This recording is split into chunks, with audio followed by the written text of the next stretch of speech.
सय्यिदना मोहम्मद आमीनात जे को मुबारक शाह की मिलाद हो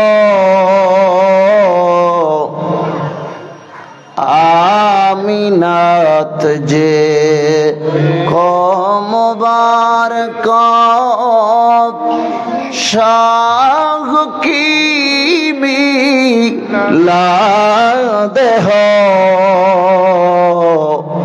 तेरी आंगन नूर बल्कि घर का घर सब नूर है अल्लाहुम्मा सल्ले अला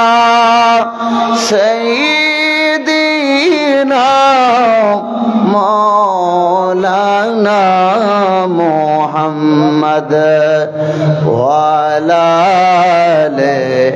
सय्यिदिना मौलाना मुहम्मद शहक है मसन दे रिफ़ाती रसूलुल्लाह की अर्श हक है मसनद रिफ़ाती रसूलुल्लाह की देखनी है हशर में इज़्ज़त रसूलुल्लाह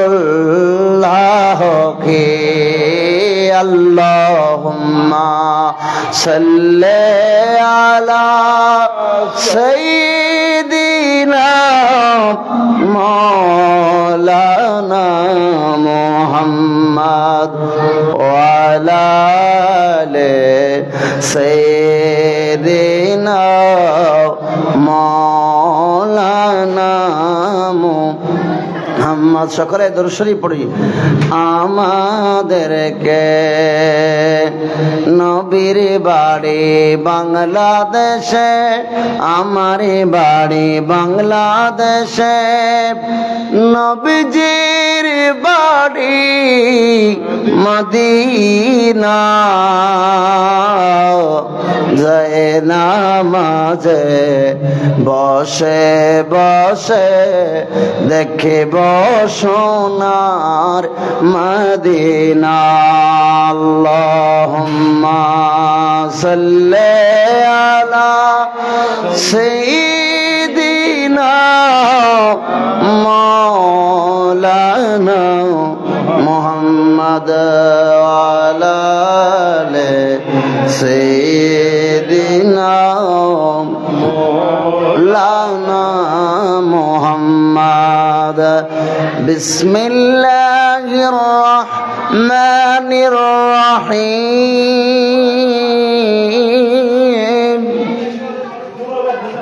ইন্নামা ইয়াখশাল্লাহ মিন ইবাদিহিল উলামা صدق الله المولانا العظيم وصدق رسوله النبي الحبيب الكريم ونحن على ذلك لمن الشاهدين والشاكرين مولاي رب سلم وبارك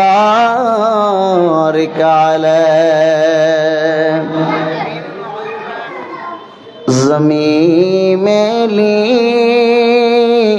नहीं होती ज़मन मैला नहीं होता ज़मन मैला नहीं होता, ज़मीं मैली नहीं होती, ज़मन मैला नहीं होता। मोहम्मद के गुलामों का कफन मैला नहीं होता, ज़मने मैला नहीं होता। मोहब्बत कमली वाले से वो जज्बा सुनो लोगो, मोहब्बत कमली वाले से वो जज्बा सुनो लोगो। ये जिस मन में समा जाओ वह मन मैला नहीं होता, वह मन मैला नहीं होता। जुना में मुस्तफा सू में कभी दुखती नहीं आंखें, कभी दुखती नहीं आंखें। पहन ले प्यारे जो उनका बदन मैला नहीं होता, ज़मीं मैली नहीं होती, ज़मन मैला नहीं होता, ज़मन मैला नहीं होता। उपस्थित सम्मानित उलमाए अहले सुन्ना, हाज़राने मजलिस, पर्दार आड़ाले मा ओ बोनेरा, अस्सलामु आलैकुम व रहमतुल्लाहि व बरकातुहू। महान रब्बुल आलमीन परवरदिगार आलम अल्लाह जल्ल शानुहुर अजीम शान आलिशान दरबारे पाके शुक्रिया ज्ञापन करছি যে মহান রব্বুল আলামিন এই মোবারকময় সময়ে মোবারকময় মাসে চট্টলার ঐতিহ্যবাহী দ্বীনি শিক্ষা নিকেতন, দ্বীনি এদারা মালগার আহমদিয়া তৈবিয়া সুন্নি আলিম মাদ্রাসার आज सालाना जलसा सालाना उरस मुबारके द्वितीय अधिवेशने आमी आमार मतो नगण्य नाचिस नालायक बान्दाके दुई एकटी कथा बलार सुयोग करे दिएछेन। आल्लाह पाक रब्बुल आलमीनेर दरबारे शुक्रिया करছি আলহামদুলিল্লাহ। साथे साथे दरूद सलामी पेश करছি सरकार दो जहां हबीब किबरिया बाइस कौन मकाम रहमत दो जहां रहमतुल लिल आलमीन शफीउल मुज़नबीन आका मौला मोहम्मद रसूलुल्लाह सल्लल्लाहु ताला अलैहि वसल्लम आलिशान अजीम शान दरबारे पाके सोनार मदीना पाके असंख्य दरूद सलामी पेश करे आज के मुबारक সালানা উরসে দু একটি কথা বলার, কোরআনে পাক থেকে দু একটি কথা বলার কথা আলোচনা শুরু করছি। আল্লাহ পাক রব্বুল আলমিনের যদি দয়া হয়, যে আয়াতে কারিমা তেলাওয়াত করলাম, এই আয়াতের আলোকে দু একটি কথা বলে আমার সংক্ষিপ্ত কথা ইতি টানব। আজকের এই আজিম শান সালানা উরসে পাকের দ্বিতীয় অধিবেশনের যিনি সদারত করছেন, চট্টলার ঐতিহ্যবাহী এই দিনী ইদারা মালগার তৈবিয়া আহমদিয়া সুন্নিয়া আলিম মাদ্রাসার সম্মানিত অধ্যক্ষ হুজুর আল্লামা সৈয়দ মোহাম্মদ মাহমুদুল হক নঈমী মাদ্দাজিল্লুল আলী এবং মঞ্চে তশরিফ ফরমা অত্র মাদ্রাসার সম্মানিত উপাধ্যক্ষ মহোদয়, বিশিষ্ট আলেমে দ্বীন হযরতুল আল্লামা জনাব মাওলানা হাফেজ আহমদ আল কাদরি মাদ্দাজিল্লুল আলী এবং আমার পাশে আরও বসা আছেন অত্র মাদ্রাসার সম্মানিত আরবি প্রভাষক, বিশিষ্ট আলেমে দ্বীন, পীরে তরিকত হুজুর আল্লামা সৈয়দ মুজাম্মেল হক নঈমী মাদ্দাজিল্লুল আলী। ওনাদের কদমে আমি আবারও সালাম এবং দোয়া পেশ করছি। আল্লাহ পাক রব্বুল আলামিন আজকের এই আজিম শান সালানা জলসাকে সাফল্যমণ্ডিত করার তৌফিক দান করুক, সকলে বলুন আমিন। আমি আমার এই অত্র মাদ্রাসার সকল ছাত্রদের প্রতি দৃষ্টি আকর্ষণ করছি, সকলে যেন আজকের এই মাহফিলে বসে, সালানা জলসায় বসে সালানা জলসাকে সাফল্যমণ্ডিত করে এবং অত্র এলাকার সর্বস্তরের আশিক রাসূলদের কাছে বিনীত অনুরোধ করছি, আপনারা আপনাদের এই মাদ্রাসা, আপনাদের এই দ্বীনী ইদারা, এই প্রতিষ্ঠানের মহব্বত রেখে যেন প্রতিষ্ঠানের এই সালানা জলসায় শরীক হয়ে সাফল্যমণ্ডিত করেন, এই বিনীত অনুরোধটুকু করছি। তো আমি যে আয়াতে করিমা তেলাওয়াত করলাম, এই আয়াতে করিমায় মহান রব্বুল আলামিন আলেমদের কথা বলেছেন। দুনিয়াতে আল্লাহকে সবচেয়ে বেশি ভয় করেন এমন বান্দাদের মধ্যে অন্যতম বান্দা হলেন আলেমগণ। আল্লাহ বলেন, ইন্নামা ইয়াখশাল্লাহ, নিশ্চয় আল্লাহকে ভয় করেন মিন ইবাদিহিল উলামা, তার বান্দাদের মধ্যে থেকে যারা আলেম, যারা ইলম অর্জন করে, তারাই আল্লাহকে সবচেয়ে বেশি ভয় করে। উচ্চ আওয়াজ দিয়ে বলুন না সুবহানাল্লাহ। আজ এই পবিত্র দিন, পবিত্র মাস, আজকে হযরতে সাইয়েদনা ইমামে আজম আবু হানিফা রাহমাতুল্লাহ আলাইহির উরসে পাকের দিন, পবিত্র শাবানুল মুআজ্জম শরীফের প্রথম তারিখ। যেহেতু এটি শাবানুল মুআজ্জম শরীফের প্রথম তারিখ, এই প্রথম তারিখেই আমাদের মাযহাবের ইমাম সাইয়েদনা ইমামে আজম আবু হানিফা রাহমাতুল্লাহ আলাইহির উরসে পাক, ইমামে আজম ইলম অর্জন করে ইমামে আজম হয়েছেন। সুবহানাল্লাহ। একটি মাদ্রাসা থাকা মানে একটি এলাকায়, ওই এলাকায় ইলমের খুশবু ছড়িয়ে দেওয়া। সুতরাং এখানে যাদের সন্তানদেরকে এই দ্বীনী প্রতিষ্ঠানে শিক্ষা নেওয়ার জন্য পাঠান, আমি মনে করি আপনারা অত্যন্ত ভাগ্যবান এবং দামি মানুষ। কেননা এই ইলমের কাজটি করেছেন সাইয়েদনা ইমামে আজম আবু হানিফা রাহমাতুল্লাহ আলাইহি। এই ইলমের কাজটি করেছেন হুজুর গৌসে আজম দস্তগীর আব্দুল কাদের জিলানী রাদিয়াল্লাহু তাআলা। এই ইলমের কাজটি করেছেন সাইয়েদনা ইমাম বুখারী রাহমাতুল্লাহ আলাইহি। দুনিয়ার সমস্ত ইলম এক প্রকার, এক ধরনের, আর দ্বীন ধর্মের যে ইলম, এই ইলম ওগুলোর সাথে কখনো যায় না। কারণ কোরআনের ইলম, হাদিসের ইলম এমন দামি ইলম।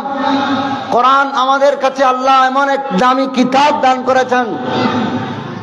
কিতাবের মধ্যে এসেছে দুনিয়ার জগতে আল্লাহরও আসমানি কিতাব 104টি কিতাব আল্লাহ প্রেরণ করেছেন নবীদের কাছে। 1,24,000 নবীদের মাঝে যাদেরকে কিতাব দেওয়া হয়েছে, নবুয়ত এবং রিসালত যাদেরকে দেওয়া হয়েছে, 104টি কিতাবের মধ্যে 100টি কিতাব সহিহ আর 4টি কিতাব হলো সবচেয়ে বড় বড় কিতাব। এই বড় কিতাবের মাঝে কোরআনুল করিম হচ্ছে সর্বশ্রেষ্ঠ কিতাব। আমি এই কোরআনকে কেন শ্রেষ্ঠ বললাম? হাদিসে পাকে এসেছেন, কিতাবের মধ্যে এসেছে কোরআনুল করিম এমন এক কিতাব, এই কিতাবের মধ্যে একটি সূরা আছে সূরাতুল আনআম। এই সূরাতুল আনআমের মধ্যে আনামের ফজিলতের কথা বলা হয়েছে। আমার নবী রাহমাতুল লিল আলামিনকে আল্লাহ ঘোষণা দিয়েছেন, ও নবী, অন্যান্য কিতাব তো দূরের কথা, শুধু তাওরাত কিতাবের যে যা এলম আছে সব এলম আমি আল্লাহ সূরাতুল আনআমের মধ্যে ঢুকিয়ে দিয়েছি। উচ্চ আওয়াজ দিয়ে বলুন না সুবহানাল্লাহ। তাহলে কোরআন এবং হাদিসের এলম কত বেশি দামি এলম। কোরআন শরীফে একটি মাত্র সূরার কথা বললাম, সূরাতুল আনআম। আরো অনেকগুলো সূরা রয়েছে, তা নয়। পবিত্র কোরআনুল কারীমের শুরু হয়েছে সূরাতুল ফাতিহা দ্বারা। সূরা ফাতিহা দ্বারা না, সূরাতুল ফাতিহা হলো উম্মুল কোরআন। আমার দুই পাশে দুইজন মুহাক্কিক আলেমে দ্বীন রয়েছেন, আমি ভুল বললে ওনারা আমাকে ধরে দিবেন। কোরআনুল কারীমের সবচেয়ে দামি এবং উম্মুল কোরআন যাকে বলা হয় সূরাতুল ফাতিহা। তাফসীরের মধ্যে, তাফসীরে নঈমী শরীফের মধ্যে আল্লামা মুফতি আহমদ ইয়ার খান নঈমী রাহমাতুল্লাহ আলাইহি বলেছেন, সূরা ফাতিহার 20টি নাম রয়েছে। উচ্চ আওয়াজ দিয়ে বলুন না সুবহানাল্লাহ। সূরাতুল ফাতিহা উম্মুল কিতাব, উম্মুল কোরআন। এই কোরআনুল কারীমের সূরা ফাতিহার ফজিলতের কথা এসেছে। আল্লাহর জগতে 4 জন বান্দা কিয়ামত পর্যন্ত বেঁচে থাকবেন, যারা আবে হায়াতের পানি পান করেছেন, জীবিত থাকবেন। 2 জন বান্দা দুনিয়াতে আর 2 জন বান্দা আসমানে। উচ্চ আওয়াজ দিয়ে বলুন না সুবহানাল্লাহ। তাদের মধ্যে যেই 2 জন জমিনে আছেন, তাদের মধ্যে একজন হযরতে খাজা খিদির আলাইহিস সালাম, আরেকজন হযরতে খাজা ইলিয়াস আলাইহিস সালাম। আসমানি জগতে 2 জন আল্লাহর নবী আছেন জীবিত, তাদের মধ্যে একজন হলো হযরতে সাইয়েদনা ইদ্রিস আলাইহিস সালাম, আর একজন হযরতে সাইয়েদনা ঈসা রূহুল্লাহ আলাইহিস সালাম। উচ্চ আওয়াজ দিয়ে বলুন না সুবহানাল্লাহ। হযরতে সাইয়েদনা খাজা খিদির আলাইহিস সালাম এবং হযরতে ইলিয়াস আলাইহিস সালাম কোরআনুল কারীম নাজিল হওয়ার আরো 40,000 বছর আগে আল্লাহর কাছে 40,000 বছর ধরে ফরিয়াদ করছেন, বলে আল্লাহ আপনি আমাদেরকে সূরা ফাতিহা শিক্ষা দেন। আল্লাহ বলে না, এখনো টাইম হয় নাই। কখন টাইম হবে? যখন আখেরি নবী রহমতে দু জাহান রহমাতুল লিল আলামিনের আগমন হবে, তখনই আমি আল্লাহ কোরআন নাজিল করব, তখনই আমি আল্লাহ সূরা ফাতিহা নাজিল করব। উচ্চ আওয়াজ দিয়ে বলুন না সুবহানাল্লাহ।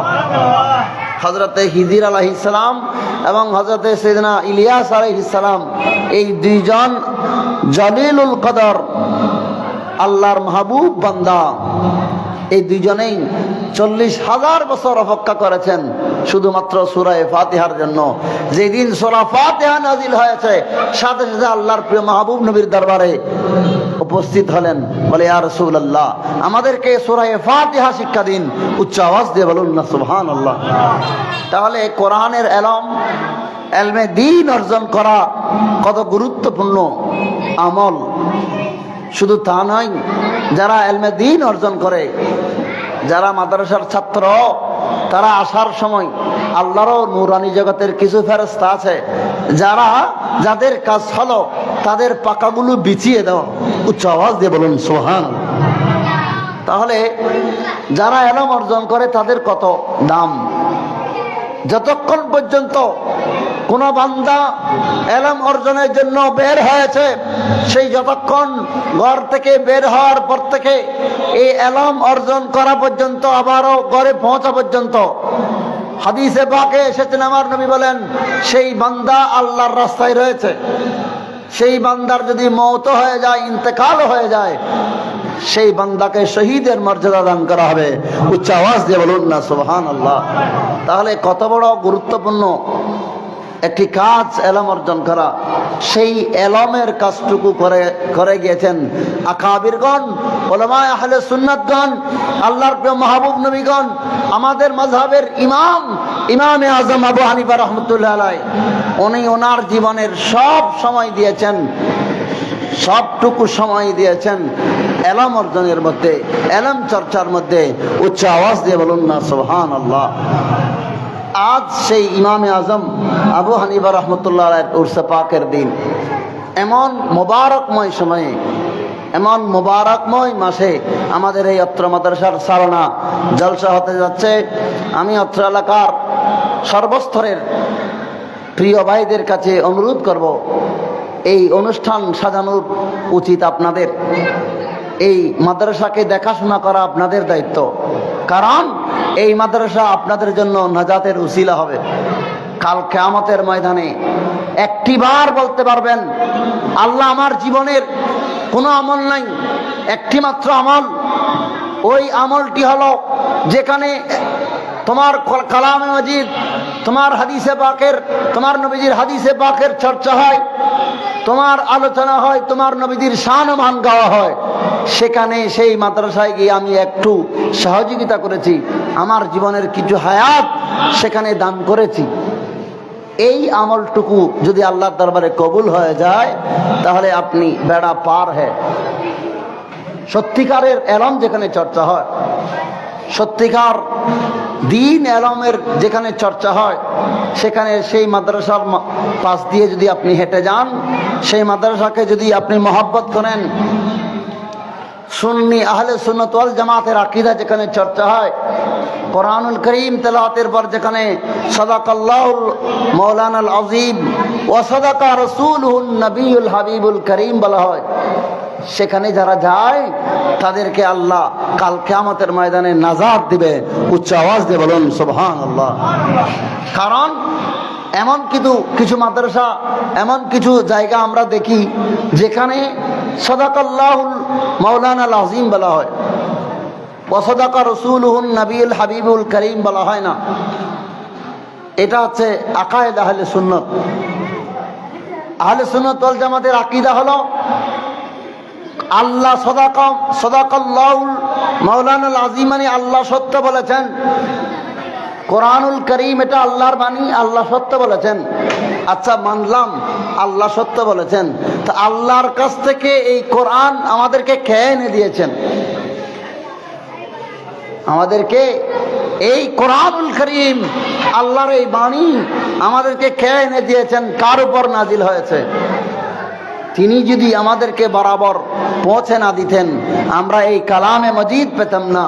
সেজন্য তিনিও সত্য বলেছেন, এটা স্বীকার করতে হবে। কারণ কোরআন নাজিল হয়েছে আমার নবীজির উপর। দুনিয়ার সকল কিছুকে আল্লাহ এই কোরআন দিতে চেয়েছেন, পাহাড়কে দিয়েছেন। পাহাড় বলে আমি এই কোরআন নিতে পারবো না, শুনতে পারবো, কিন্তু এই কোরআন আমার উপর চাপিয়ে দিলে আমি সহ্য করতে পারবো না।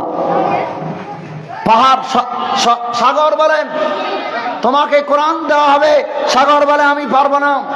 এই কোরআনের জজবা, এই কোরআনের ফৈজাব, এই কোরআনের জজবা আমি সহ্য করার ক্ষমতা নাই। আমি কোরআন শুনতে পারবো কিন্তু ধারণ করতে পারবো না। সর্বোপরি এই কোরআনুল করিম আমার নবীজি রাহমাতুল লিল আলামিনের সিনায়ে পাকে নাজিল হয়েছে। উচ্চ আওয়াজ দিয়ে বলুন না সুবহানাল্লাহ। এই জন্য কোরআন নাজিল হওয়ার সময়, প্রচন্ড শীতের সময়ও আমার নবীজির শরীর মোবারক থেকে গাম মোবারক বের হতেন। উচ্চ আওয়াজ দিয়ে বলুন না সুবহানাল্লাহ। কোরআনুল করিম এর এলম, হাদিসে পাকের সত্যিকারের এলম এখানে বিতরণ হয়। সুতরাং এই মাদ্রাসার প্রতি আমি বিনীত অনুরোধ করব, আশেপাশে যারা আছেন আপনারা হচ্ছেন আল আকরাবু ফাল আকরাব, আপনাদের অধিকার বেশি এই মাদ্রাসার প্রতি খেয়াল রাখা। না হয় আপনাকে একদিন এই কিয়ামতের ময়দানে এটার জবাবদিহিতা করতে হবে। এখানে যদি অপব্যবহার হয়, এখানে যদি এই মাদ্রাসাটাকে যদি আপনি অবহেলা করেন, এই মাদ্রাসার দায়িত্বের প্রতি যদি আপনি অবহেলা করেন, কাল কিয়ামতের ময়দানে আপনাকে এটার জবাবদিহি করতে হবে। কারণ এটি আল্লাহ এবং রসুল যে রসুলের যেখানে চর্চা হয় সেরকম এক মাদ্রাসা, যেখানে আকায়েদে আহলে সুন্নতের কথাগুলো বলা হয়, যাদের দ্বারা ঈমান আকীদা নষ্ট হচ্ছে তাদের সত্যিকার কোরআন হাদিসের তালিম তরবিয়ত যেখানে শিক্ষা দেওয়া হচ্ছে। আমরা বর্তমান যুগে দেখছি মুফাসসিরের নাম দিয়ে, তাফসীরের মাহফিলের নাম দিয়ে আল্লাহর প্রিয় মাহবুব নবীর শানে বেয়াদবি করা হচ্ছে। আল্লাহর প্রিয় মাহবুব নবীর শানে বেয়াদবি করছে না, নাম দিয়েছেন তাফসীরুল কোরআন মাহফিল, কিন্তু কোরআনে যা বলেছেন তার বিপরীত বলছে।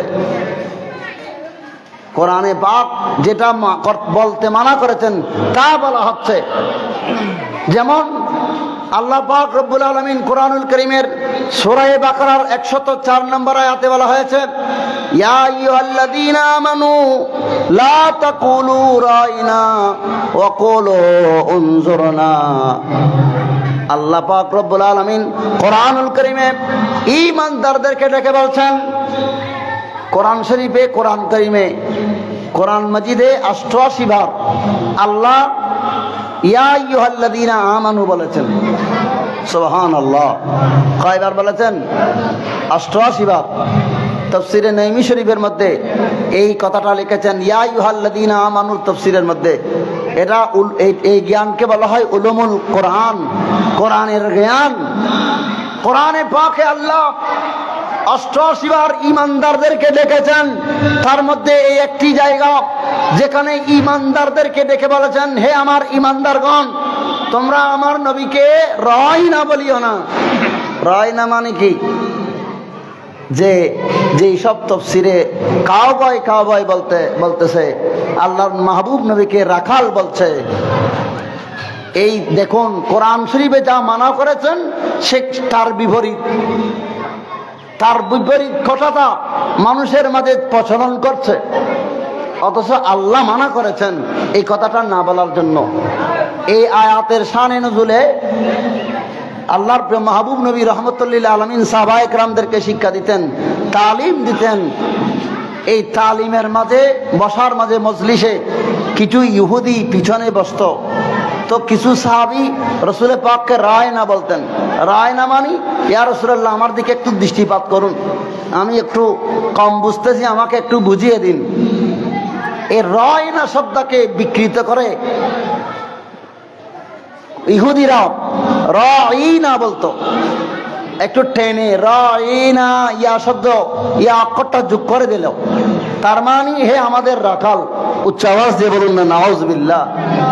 এই কথাটা যখন তারা বলা শুরু করলো ঠাট্টা বিদ্রুপ, আল্লাহর প্রিয় মাহবুব নবীর সাহাবী দাঁড়িয়ে গেলেন, ইয়া রাসূলুল্লাহ এরা আপনাকে ঠাট্টা বিদ্রুপ করে রাইনা বলছেন।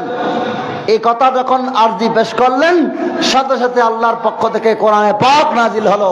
আমার আল্লাহ রসুলে পাকের শানে কোরআন নাজিল করে দিলেন, বলে ইয়া রাসূলুল্লাহ তাদেরকে বলে দিন, ইয়া আইয়ুহাল্লাযীনা আমানু লা তাকুলু রাইনা, হে ঈমানদারগণ তোমরা রাইনা বলিও না, বরঞ্চ তোমরা বলো ওয়াকুলু উনজুরনা, ইয়া রাসূলুল্লাহ আমাদের দিকে দৃষ্টিপাত করুন, উনজুরনা উচ্চ আওয়াজ দিয়ে বলুন সুবহানাল্লাহ।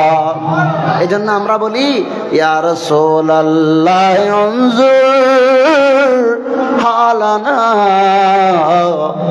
ইয়া হাবিবাল্লাহ ইসমা ক্বালানা, সালাতুন ইয়া রাসূলুল্লাহ আলাইকুম সালামুন ইয়া হাবিবাল্লাহ। সুতরাং যে কথাটা আল্লাহ বারণ করেছেন সেই কথাটা যেন আমরা শুনি, যে কথাটা বলতে বলেছেন সেটা যেন আমরা করি। আল্লাহ আমাদের সেই তৌফিক দান করুক। তাফসীরের নামে তাফসীরুল কোরআনের নাম দিয়েছে, কিন্তু তাফসীরের বিপরীতটাই করছে। যেন তাফসীরের বিপরীতটা যেন না হয়। কোরআনুল কারীমের সঠিক তাফসীর হলো আল্লাহর প্রিয় মাহবুব নবীকে মহব্বতের কথা বলা হয়েছে কোরআনে। আল্লাহ কত মহব্বত করেছেন আমার নবীকে, কোরআনুল কারীম দেখলে আমরা বুঝতে পাই। উচ্চ আওয়াজ দিয়ে বলুন না সুবহানাল্লাহ। আমার নবীজির উপর যখন কোরআনুল কারীম নাজিল হচ্ছে তখন আমার নবীজি এই কোরআন শেখার জন্য, এই কোরআনে পাক মুখস্থ করার জন্য চেষ্টা করছেন, বারবার এই কোরআনে পাক তেলাওয়াত করে যাচ্ছেন। তখন আমার আল্লাহ বলে, ও নবী, আপনাকে কষ্ট করে শিখতে হবে না। লা তুহাররিক বিহি লিসানাকা লিতাজালা বিহি ইন্না আলাইনা জামাহু ওয়া কুরআনা। উচ্চ আওয়াজ দিয়ে বলুন না সুবহানাল্লাহ। আল্লাহ বলেন, আমার মাহবুব, আপনাকে আপনার ঠোঁট মুবারক নেড়ে নেড়ে আপনাকে কষ্ট করে কোরআনুল কারীম মুখস্থ করতে হবে না। আমি আল্লাহ আপনার সিনায়ে পাকে এই কোরআন ঢেলে দেব, জমা করে দেব। উচ্চ আওয়াজ দিয়ে বলুন না সুবহানাল্লাহ।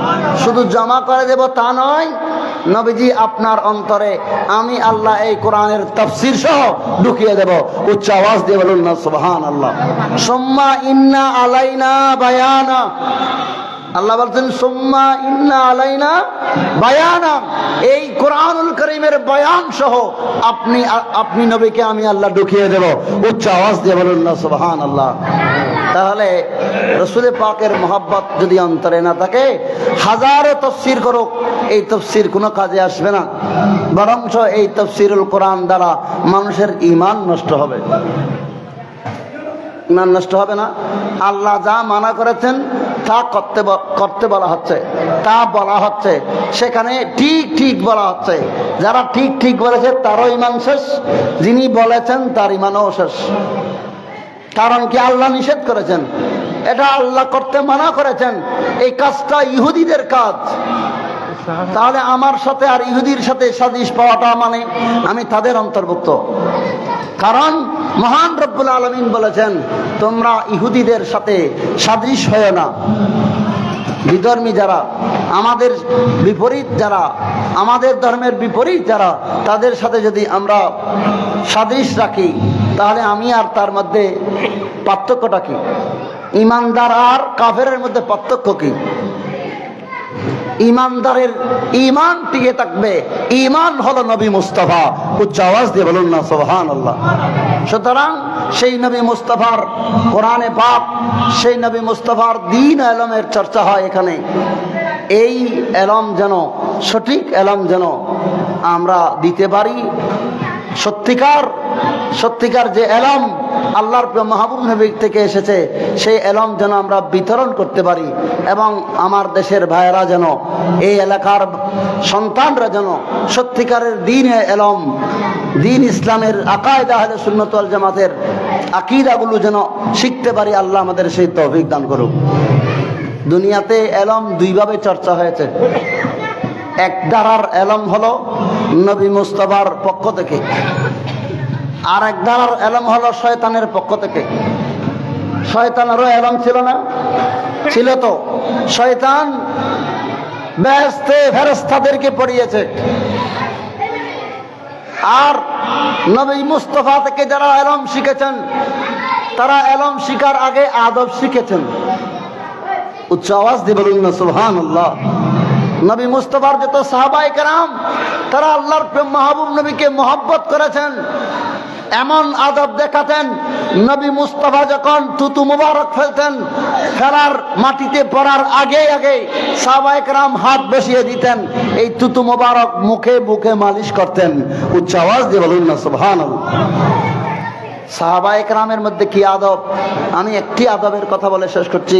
হযরত সাইয়েদনা আব্দুল্লাহ ইবনে আব্বাস রাদিয়াল্লাহু তাআলা, যিনি সর্বশ্রেষ্ঠ মুফাসসির, যাকে আল্লাহর প্রিয় মাহবুব নবী মুফাসসির নামে ঘোষণা দিয়েছেন, যেই সাহাবীর পক্ষ থেকে তাফসীর করা হয়েছে, তাফসীরে ইবনে আব্বাস পৃথিবীর মধ্যে সর্বশ্রেষ্ঠ একটি তাফসীরের কিতাব। এই তাফসীরের নাম হলো তাফসীরে ইবনে আব্বাস রাদিয়াল্লাহু তাআলা। এই ইবনে আব্বাস, ওনার কাছে তাফসীরের ইলম কিভাবে এসেছে? আমার নবীজি রাহমাতুল লিল আলামিন একদিন ইস্তিনজাখানায় গেলেন। ইস্তিনজা করে বের হওয়ার আগে দেখতে পেলেন কিছু পানির পাত্র আর একটা তয়েল। মুখ মোছার জন্য, উজু করার পর মুখ মোছার জন্য, আল্লাহর প্রিয় মাহবুব নবীর নুরানি চেহারায় পাক মোছার জন্য রেডি করে রাখলেন। আমার নবীজি রাহমাতুল লিল আলামিন বের হয়ে দেখতে পেলেন অনেকগুলো সাহাবীর মাঝে একজন সাহাবী এই কাজটা করেছেন।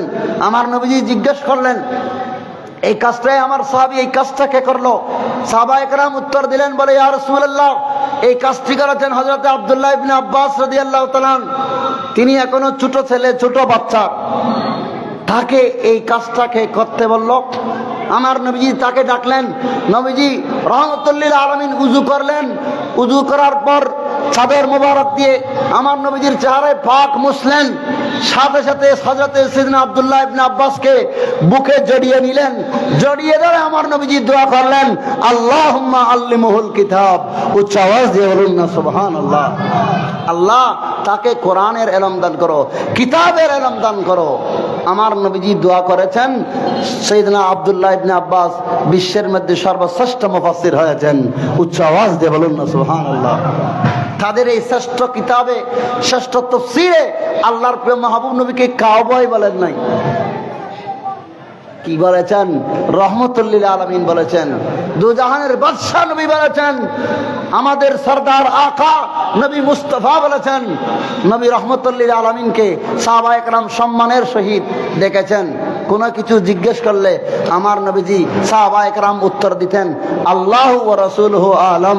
উচ্চ আওয়াজ দিয়ে বলুন না সুবহানাল্লাহ। শুধু তা নয়, আমার নবীকে ইয়া রাসূলুল্লাহ বলে সম্বোধন করতেন।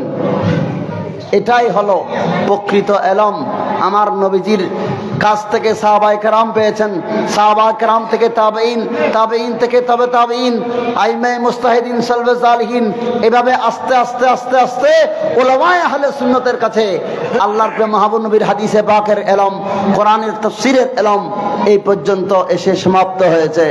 আরো কিয়ামত পর্যন্ত আল্লাহ এই ইলম জারি রাখবেন রহমতুল লিল আলামিনের আশিকদের মাধ্যমে। উচ্চ আওয়াজ দিয়ে বলুন সুবহানাল্লাহ। আর যারা শয়তানের পক্ষ থেকে ইলম পেয়েছে, শয়তানি ইলম আছে, কিন্তু তাদের ইলম দ্বারা নবীজি রহমতুল লিল আলামিনের শানে বেয়াদবি করবে। এই ইলমগুলো শয়তানের পক্ষ থেকে কেন? শয়তান সর্বপ্রথম আমার নবীজি রহমতুল লিল আলামিনের শানে বেয়াদবি করেছে। উচ্চ আওয়াজ দিয়ে বলুন না নাউজুবিল্লাহ। তো রাসূলের শানে বেয়াদবি করাটা শয়তানের কাজ, এক নম্বরের শয়তানের কাজ। সেজন্য আল্লাহ আমাদেরকে সেই রকম ইলম থেকে ফানা দান করুক। সকলে আমিন বলুন। সকলে আরেকটু জোরে বলুন আমিন। শয়তানি ইলম থেকে, রাসূলের শানে বেয়াদবি হয় এমন ইলম থেকে আল্লাহ আমাদেরকে মাহফুজ আর মামুন রাখুক। আল্লাহ পাক রব্বুল আলামিন আজকের এই আজিমুস শান সালানা জলসাকে কামিয়াব নসিব করুক। সকলের উপস্থিতি কামনা করছি। এলাকার সকলে যেন এসে স্বতঃস্ফূর্তভাবে, বাকি মাগরিবের নামাজের পর তাকরীর শুরু হবে, আল্লাহ আমাদেরকে সেখানে অংশগ্রহণ করার তৌফিক দান করুন। ওয়া আখির দাওয়ানা আলহামদুলিল্লাহি রাব্বিল আলামিন। আসসালামু আলাইকুম ওয়া রাহমাতুল্লাহি ওয়া বারাকাতুহু।